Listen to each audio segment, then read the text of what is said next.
আমরা চাই ইউনূস সরকার সফল হোক।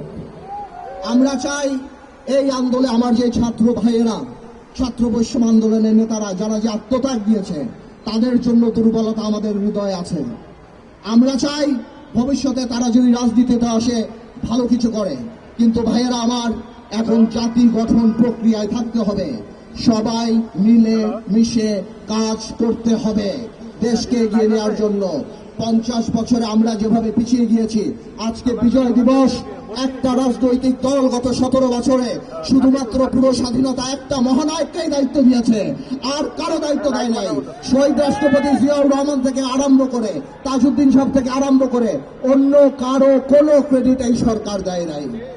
ইতিহাস জানতে হবে, আমাদের ইতিহাস নিয়ে কাজ করতে হবে, আমাদের বাংলাদেশ নিয়ে কাজ করতে হবে, আমাদের ভবিষ্যৎ প্রজন্ম নিয়ে কাজ করতে হবে।